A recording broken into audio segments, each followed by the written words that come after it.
अस्सलाम वालेकुम की हाल चाल है तुहाडा सारिਆਂ ਦਾ। उम्मीद करनी है ठीक होवोगे। अज मैं पकान लगी सा लोबिया। मैं क्या चलो तुहाडे नाल भी शेयर करनी आ। हफ्ते च एक अद्धी दफ़ा लोबिया ज़रूर पकाया करो। लोबिया भी बस उसी तरह ही बनाईदा है जिस तरह आम हंडियां पकदियां ने, कोई इहदे च मंतर ते पढ़ना नहीं होंदा। इत्थे प्याज कटांगे, ओखी प्याज टमाटर लसन अदरक ते इन्हां सारियां चीज़ां नूं पा के ते मसाला बना लईदा। एलो मैं प्याज कट लिता जे ते पै गया तेल ते बस हुण इहदा पहले मैं बनावांगी मसाला।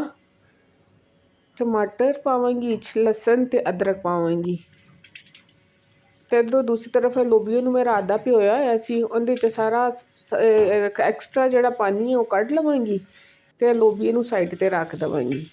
हुण प्याज नरम करांगी। जो प्याज नरम हो जाते हैं तो इहदे च अदरक कट के थोड़ा जिन्ना पा देवांगी, लसन पावांगी ते नाल टमाटर पावांगी।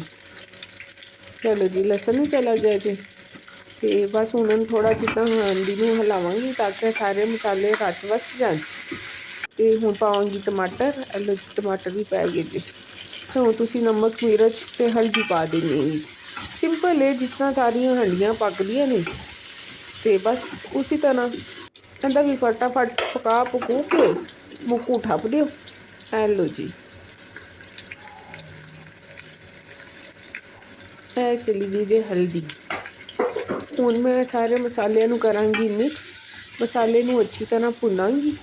जो मसाला अच्छी तरह भुज जाएगा तो फिर मैं मसाले ਨੂੰ दो तरीके ने, या तो तुसीं मसाले ਨੂੰ शिफ्ट लगा लो या तुसीं ਇਹਨੂੰ हैंड बीटर ਦੇ ਨਾਲ बीट कर लो। मैं ਇਹਨੂੰ हैंड बीटर ਦੇ ਨਾਲ बीट करांगी। मैं हैंड बीटर ਦੇ ਨਾਲ मसाले ਨੂੰ अच्छी तरह बीट कर लांगी ताकि मसाला सारा ਜਿਹੜਾ ना अच्छी तरह ग्राइंड हो जाएगा, मिक्स हो जाता। यह सारा मसाला हो गया जी अच्छी तरह ग्राइंड। लो जी तो हुण इहदे च मैं पा देवांगी लोबिया। जो मैं इहदे च लोबिया पावांगी ना तो लोबिया पाने तो बाद ना तुसीं थोड़ा जिन्ना लोबिया ना भुन लेना। लोबिया सारा चला गया अंदर तो हुण मैं पावांगी इहदे अंदर पानी। सारा लोबिया चला गया अंदर। लोबिया रात नूं भिगोईदा।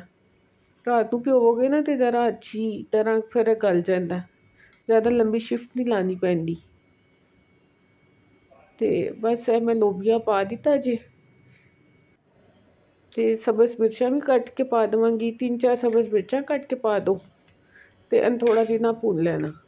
जो थोड़ा जिन्ना भुन लेंदे हो तो उस तो बाद इहदे अंदर पानी पा देना। पानी पा के तो फिर तुसीं इहनूं शिफ्ट ला देना। तकरीबन 15 मिनट शिफ्ट ला देना। 15 मिनट तो बाद तुहाडा लोबिया हो जाएगा तैयार। तो फिर तुसीं मज़े मज़े के नाल लोबिया खाना तो दुआवां दे विच याद रखना। रब राखा। हसदा रवे पंजाब, सदा वसदा रवे पंजाब।